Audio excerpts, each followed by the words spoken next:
How to survive in dangerous times. We've been talking about David and Saul for the last couple of weeks. We picked up the story, the true story, right after David killed Goliath, the giant that had threatened Israel, the warriors of Israel, and had blasphemed against God. And then David came on the scene, just a young man, a shepherd boy, almost. Well, he's a man, but he's barely a man. He's just a youngin'. And he has the courage when none of the other warriors will stand up to Goliath. David himself stands up to Goliath and slays him, kills him with a sling and a stone. The giant came tumbling down. And then a lot of people might be tempted to think that that's the end of the story, right? And David killed Goliath and they all lived happily ever after. Unfortunately, that's just the beginning of David's troubles in life. He will, one day become king in place of Saul, the wicked king whom God has decided can no longer be king. And so there's tension. Saul has an evil spirit from the Lord that plagues him, and et cetera, et cetera. And so there's this back and forth with Saul and David. Saul tries to kill David. David escapes. Saul repents. David comes back. Saul gets angry, tries to kill David. David escapes. Saul repents. You're going to see that cycle over and over again in 1 Samuel. But today we're in chapter 19. And I want us to think, by way of introduction, I want you to think of an emergency situation. Okay? An emergency situation, like a fire or a medical emergency, or maybe a lost child, maybe some weather-related catastrophe, tornado, earthquake. By the way, we do need to pray for that part of the world where that giant earthquake hit. Hundreds, probably thousands of people will have died when the death toll comes through that. So be praying for that situation. I think it's in Myanmar and Malaysia or something like that, I think. Indonesia, maybe not Indonesia, but Thailand. Yeah, be praying for that whole situation. But in any kind of catastrophe, perhaps just a fire, a medical emergency or something like that, have you noticed that the normal rules of politeness, the normal rules in society, when you're in an emergency situation, like the normal rules no longer apply? Does anybody notice that? Right? Like my kids, when they've gone missing in the past, like we were at Disney World, and we're trying to find, one of them's gone. Move! Right? Get out of the way! I'm looking for my kid. Now, I would never just say, I don't want to wait in the line for soft drinks, so move!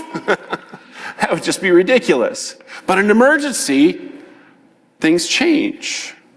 During a fire, if somebody's talking to me and they're talking, they're finishing, I don't wait and I see the building on fire. I don't wait till you finish your sentence, in other words, right?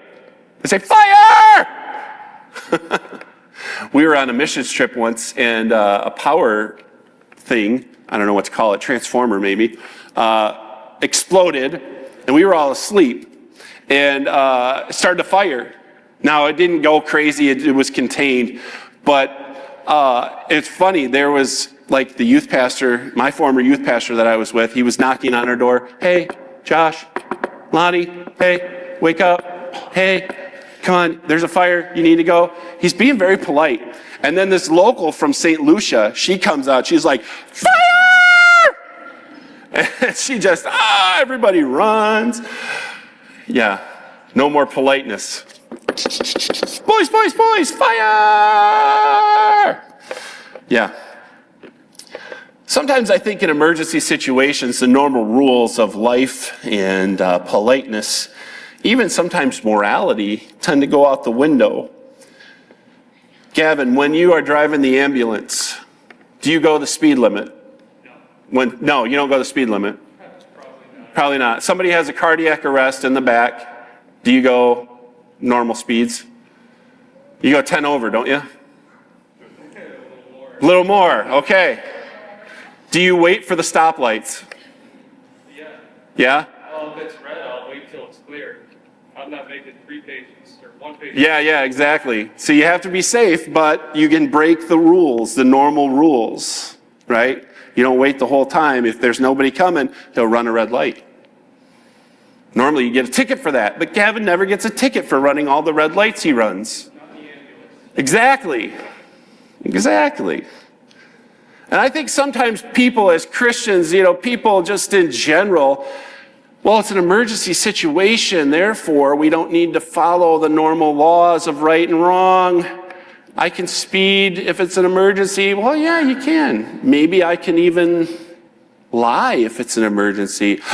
Ooh, that's something different. Maybe I can get revenge on my enemies if it's an emergency situation. Well, David's whole life is kind of one big, giant emergency situation.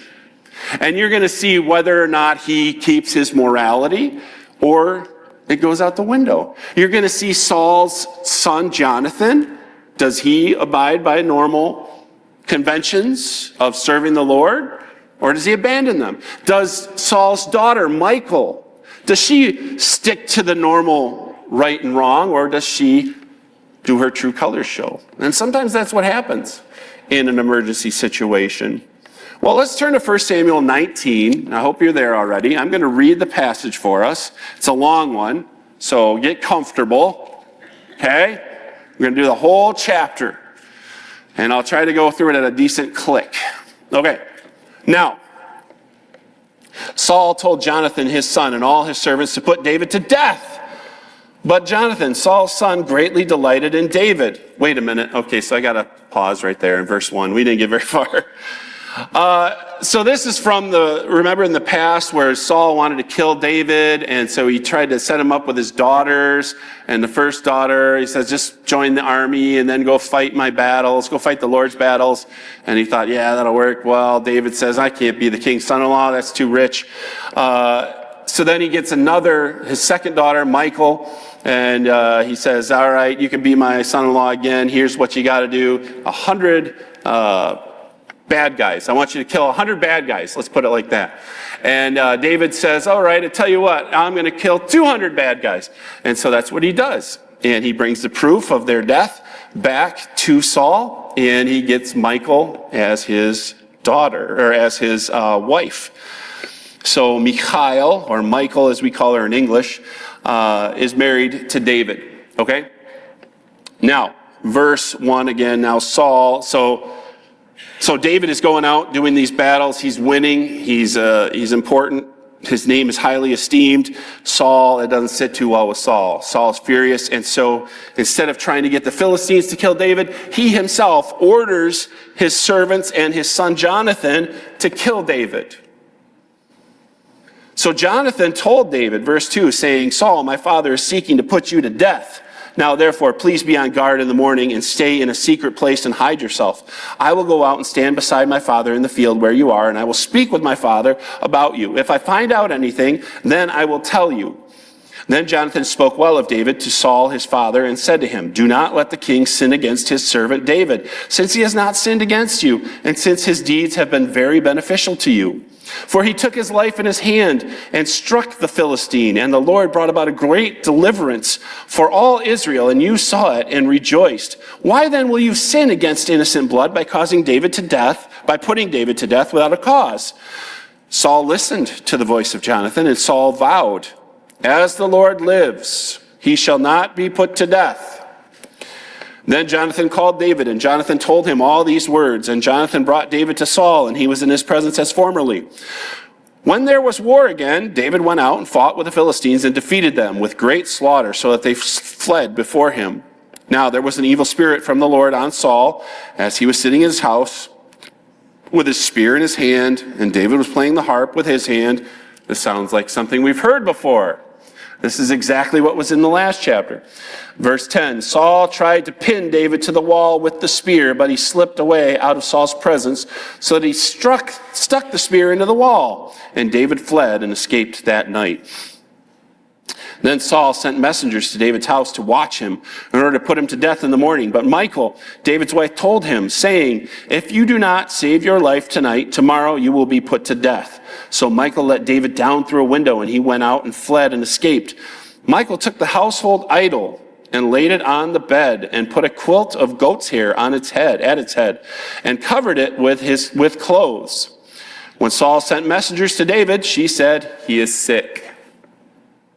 Then Saul sent messengers to see David, saying, bring him up to me on his bed, that I may put him to death. When the messengers entered, behold, the household idol was on the bed, and the quilt of goat's hair at its head. So Saul said to Michal, why have you deceived me like this, and let my enemy go, so that he has escaped? And Michal said to Saul, he said to me, let me go. Why should I put you to death? Now David fled and escaped and came to Samuel at Ramah and told him all that Saul had done to him. And he and Samuel went and stayed in Naioth. And it was told Saul, saying, behold, David is at Naioth in Ramah. Then Saul sent messengers to take David, but when they saw the company of the prophets prophesying, with Samuel standing and presiding over them, the Spirit of God came upon the messengers of Saul, and they also prophesied. When it was told Saul, he sent other messengers, and they also prophesied. So Saul sent messengers again the third time, and they also prophesied. Then he himself went to Ramah and came as far as the large well that is in Secu. And he asked and said, where are Samuel and David? And someone said, behold, they're in Naioth in Ramah. He proceeded there to Naioth and Ramah, and the Spirit of God came upon him also, so that he went along prophesying continually until he came to Naioth and Ramah. He also stripped off his clothes, and he too prophesied before Samuel, and lay down naked all that day and all that night. Therefore they say, is Saul also among the prophets? May God add his blessing to the reading of his word. So these are dangerous times for David. David has a hit put on him from King Saul. And this king is law at this point. And so even though the servants of Saul and Jonathan all love David, Saul's saying, kill him. Kill David. I want him dead. I want him gone.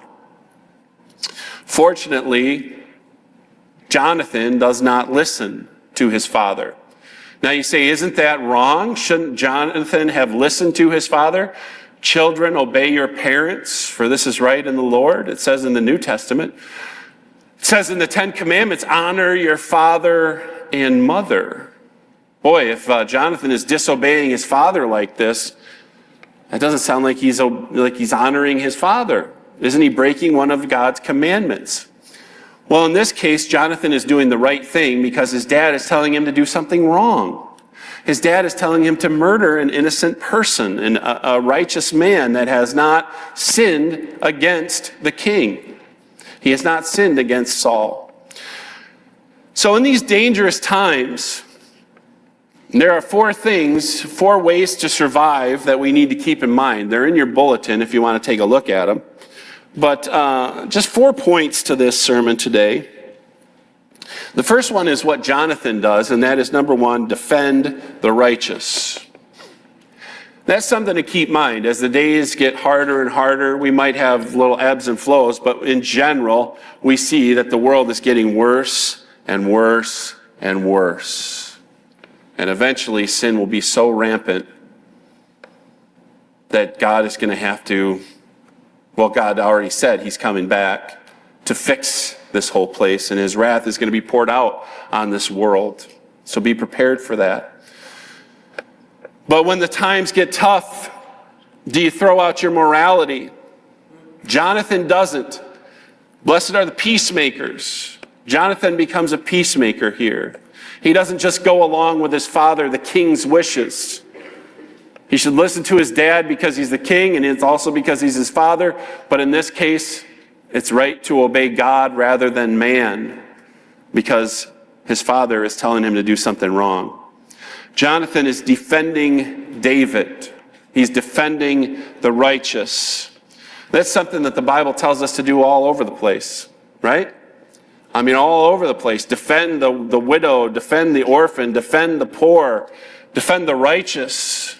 David is doing the right thing here. And Jonathan goes to his dad. He says, and he warns David, his friend. Now, why would he do that? A couple reasons. Why do you think? A couple reasons. The first reason is he made a covenant with David. He specifically made a promise that he and David would not be enemies, that they would not be against each other. And Jonathan even says he knows that David is the Lord's anointed, and so he is looking forward to, even though this doesn't happen, but he has already, by giving him his clothes, he has abdicated his position as king and given it to David, and later on he'll say, I will serve as your second. Isn't that amazing? Now, sadly, that doesn't happen. Jonathan gets killed in battle by the Philistines later on. But Jonathan was prepared to serve as the commander of the Lord's army for David, and he would have served him well. Jonathan also loves David, so he doesn't want to see him hurt, and he has made this covenant with him, and it's the right thing to do. David is probably the best servant that Saul has. He's the greatest military general that there is in Israel. Every time he goes out, the Lord is with him, and they win. They win the battle, and they overwhelmingly win. And the Philistines that are trying to kill Israel are wiped out. I mean, they are destroyed majorly. Every battle David does. So Jonathan speaks to his father. In verse 4, then Jonathan spoke well of David to Saul his father and said to him, do not let the king sin. Look at that, sin against his servant David. King, you're not too big to sin. And there's nobody that is too big to sin or too important to sin. Nobody's word is law except for Jesus. No man is higher than the law. Since he has not sinned against you, and since his deeds have been very beneficial to you. Verse 5, for he took his life in his hand and struck the Philistine, and the Lord brought about a great deliverance for all Israel. You saw it and rejoiced. Why then will you sin against innocent blood by putting David to death without a cause? And now an amazing thing happens. This maniacal, jealous, suspicious, bitter king listens. Verse 6, Saul listened to the voice of Jonathan. And Saul vowed, as the Lord lives, he shall not be put to death. Which is true. He never did get put to death. Not that Saul didn't try, because he goes back on his word there. But it is true. David does not get put to death. He dies an old man as the king. Then Jonathan called David, and Jonathan told him all these words. And Jonathan brought David to Saul, and he was in his presence as formerly. He's back in the palace. He's playing the harp, soothing Saul. Everything's going well. And so Jonathan really does the wonderful thing here. He defends the righteous. Can you imagine being Jonathan and being, like, that would be a lot of pressure. You got to go and talk to your dad. And Jonathan does this more than once. And this time, Saul listens. Guess what happens next time? He tries to kill Jonathan. Saul, Jonathan's father, tries to kill him. Right? It's not a good thing. But Saul is Jonathan is taking his life in his hand here by speaking well of someone, of the righteous. That's something you and I need to do. Defend people. Defend those that can't take care of themselves. Especially if they're righteous or innocent, that they haven't done anything worthy of what, you know how it goes in school, kids, right? Somebody's mad at somebody else, and we got to defend them. Stick up for people, especially if they're innocent. But even then, you still take care of people. There's a right way and a wrong way to handle things, and Jonathan does it the right way. The second way to survive in dangerous time is to pray. Pray for deliverance. Pray, pray, pray. Okay? Verses 8 through 11. When there was war again, so David's playing the harp, all of a sudden war. Oh, time to put my harp away, pick up my sword and go out and have some battles. So he does that. David went out and fought with the Philistines and defeated them with great slaughter so that they fled before him. Now there was an evil spirit from the Lord on Saul, as you remember, as he was sitting in his house with his spear in his hand. And David was playing the harp with his hand. See the contrasting hands? David's got an instrument of praise. Saul's got a weapon of death. Right? Why does he have a sword? Why did they leave him with a spear in his hand? He's got an evil spirit on him. Don't give that guy a weapon. Saul tried to pin David to the wall with the spear, but he slipped away out of Saul's presence so that he stuck the spear into the wall, and David fled and escaped that night. Then Saul sent messengers to David's house to watch him in order to put him to death in the morning. But then Michal, David's wife, told him, saying, if you do not save your life tonight, tomorrow you will be put to death. So go to Psalm 59. Psalm 59. Because you think, what are we talking about prayer? Why would this involve prayer? How does David pray here? Well, that's what it says, what he did that night. He went home, right? He ran away from the king's court, and he ran home to his wife Michal, and they have a house.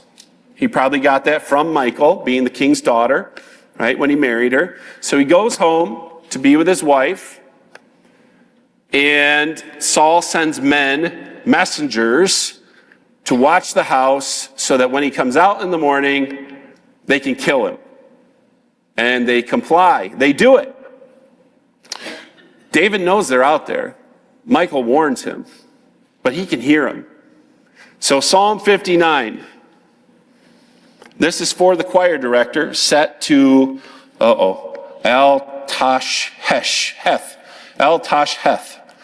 a miktam of David, when Saul sent men and they watched the house in order to kill him. So that's the setting. Saul wrote this psalm that night when they were watching his house. Isn't that interesting? I think that's pretty neat. And David says, deliver me from my enemies, O my God. Set me securely on high, away from those who rise up against me. Deliver me from those who do iniquity, and save me from men of bloodshed. For behold, they have set an ambush for my life. Fierce men launch an attack against me. Not for my transgression, nor for my sin, O Lord. For no guilt of mine they run and set themselves against me. Arouse yourself to help me and see. You, O Lord God of hosts, the God of Israel, always awake to punish all the nations. Do not be gracious to any who are treacherous in iniquity. Selah. They return at evening, they howl like a dog, and go around the city, and behold, they belch forth with their mouths. I don't know, maybe they had gas that night. I don't know what's going on there. Swords are in their lips, for they say, who hears? But you, O Lord, laugh at them. You scoff at all the nations. Because of his strength, I will watch for you. For God is my stronghold. My God in his loving kindness will meet me. God will let me look triumphantly upon my foes. Do not slay them, or my people will forget. Scatter them by your power and bring them down, O Lord, our shield. On account of the sin of their mouth and the words of their lips, let them even be caught in their pride. And on account of curses and lies which they utter, destroy them in wrath, destroy them that they may be no more, that men may know that God rules in Jacob to the ends of the earth. Selah. They return at evening, they howl like a dog and go around the city. They wander about for food and growl if they are not satisfied. But as for me, I shall sing of your strength. Yes, I shall joyfully sing of your loving kindness in the morning, for you have been my stronghold and a refuge in the day of my distress. O my strength, I will sing praises to you, for God is my stronghold, the God who shows me loving kindness. May God add his blessing to the reading of his word. So David is praying for deliverance here. He talks to the Lord, he composes a psalm, and it makes it into scripture, inspired from the Holy Spirit.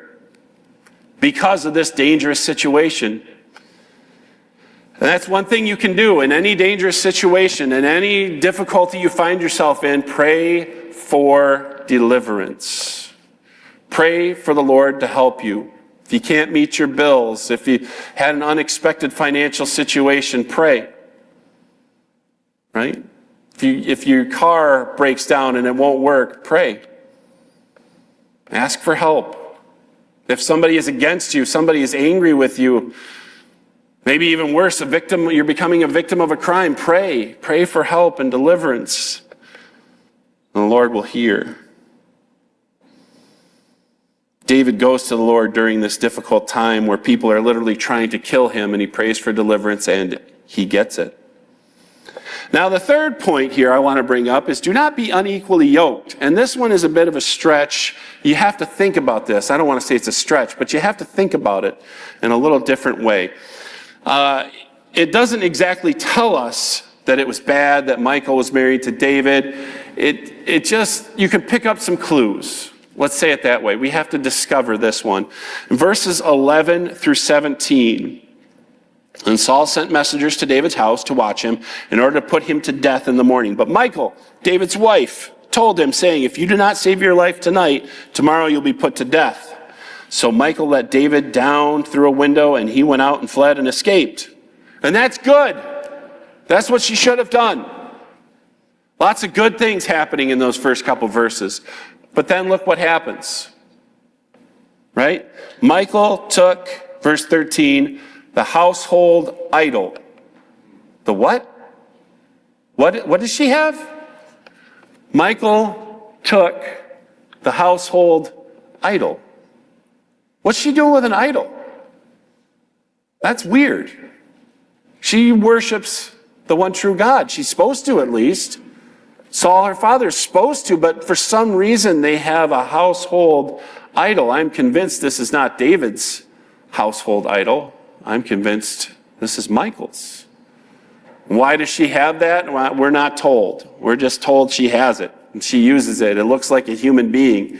It's the same size and shape, evidently, and if she does a little work with this thing, puts some goat hair at the head and puts clothes on it, it looks kind of like David sleeping in bed. So she comes up with this plan. Take this idol, which she should not have. Those should have been destroyed. That's like one of the very first commandments. You shall not make any graven images of God. Right? We don't worship a picture or an image of God. We worship the invisible, true God. Right? Now, otherwise it's idolatry. But she had one of these, and she took it, and she put it on the bed, and she put some goat's hair at its head and covered it with clothes. And when Saul sent messengers to take David, she said, he is sick. Isn't that funny? I just think that's hilarious. But she's not doing what she's supposed to. Again, she's lying. And you say, well, Jonathan didn't lie.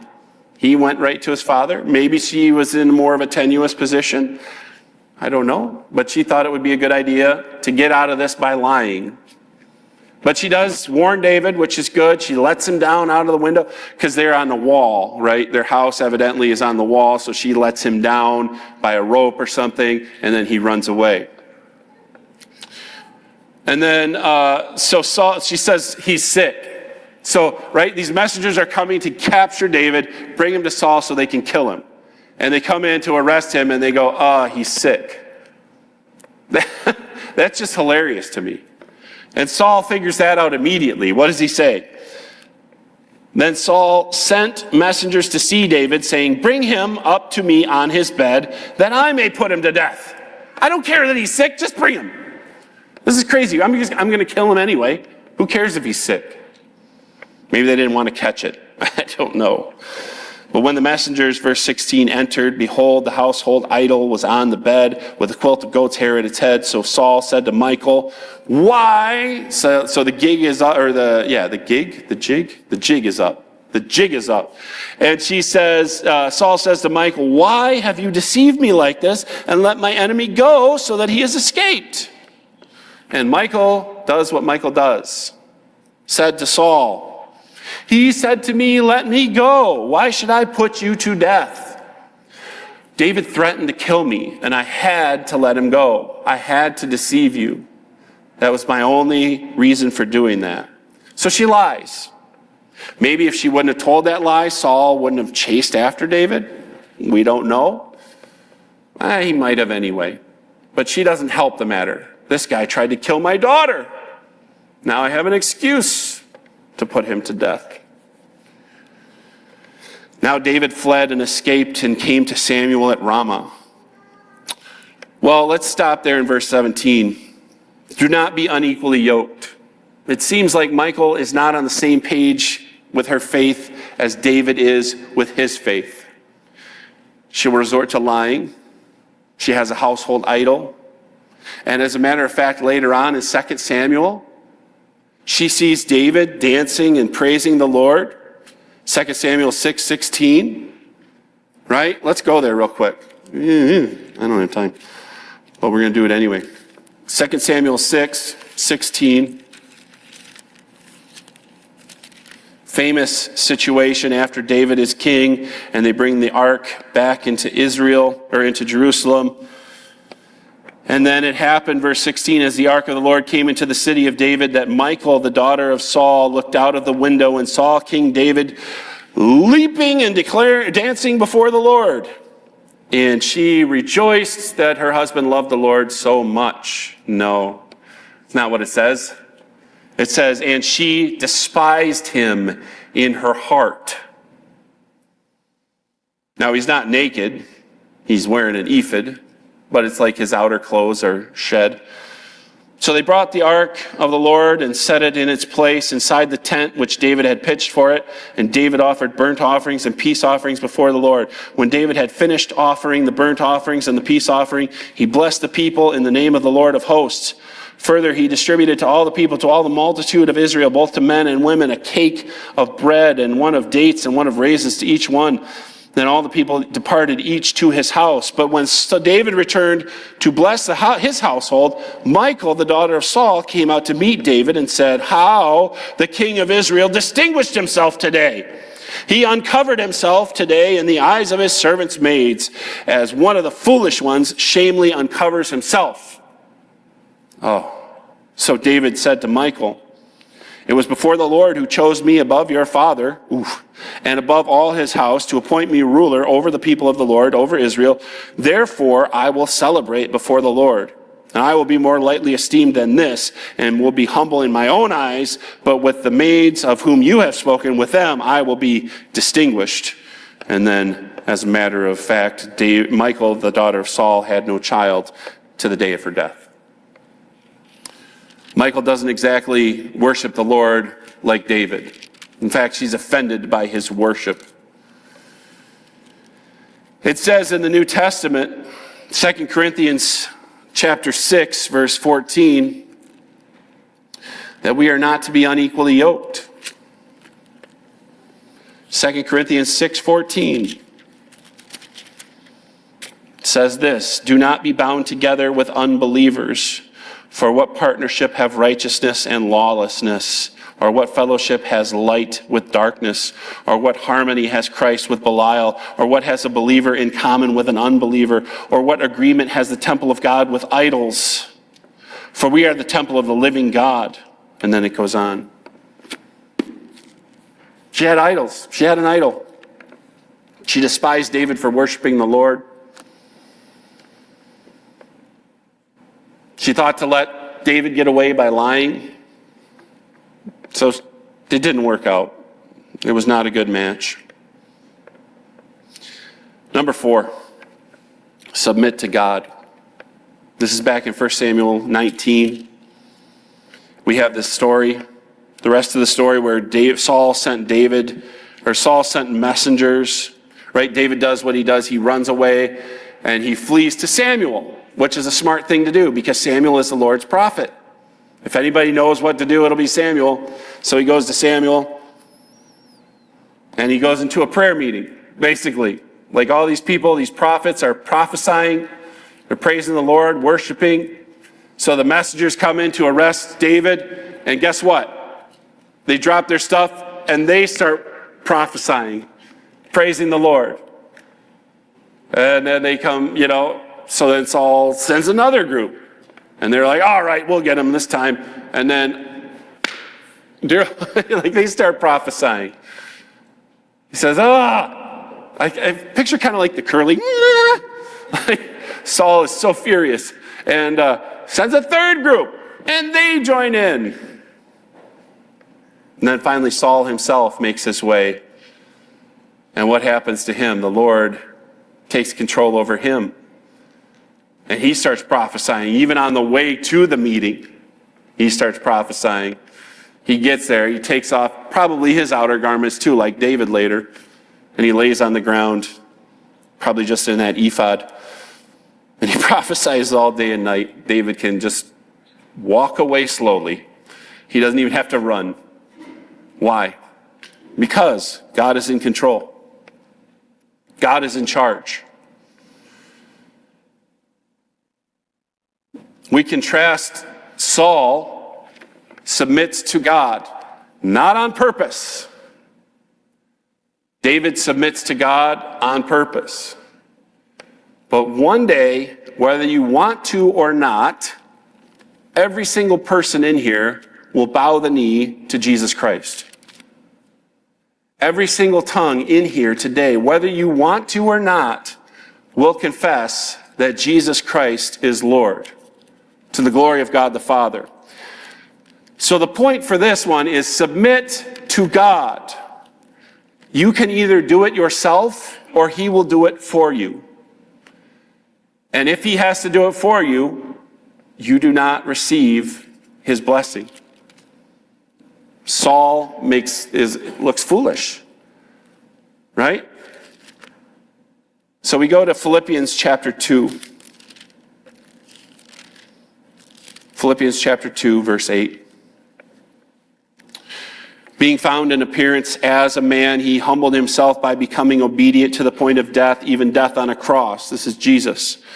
For this reason also God highly exalted him and bestowed on him the name which is above every name, so that at the name of Jesus every knee will bow, of those who are in heaven and on earth and under the earth, meaning those in heaven, or those in hell, and that every tongue will confess that Jesus Christ is Lord, to the glory of God the Father. You can either humble yourself in the presence of God, or God will humble you in his presence. You decide, but it's going to happen. Every knee will bow. Just get on the right side of this. Saul was on the wrong side. David was on the right side. So we look at this. Difficult times, dangerous times. David survives. Jonathan does the right thing. He defends the righteous. David does the right thing. He prays for deliverance. Michal, her heart is not after the Lord's own heart, right? She and David are not equally yoked. And then submit to God. Saul submits to God, but not willingly. David submits to God willingly.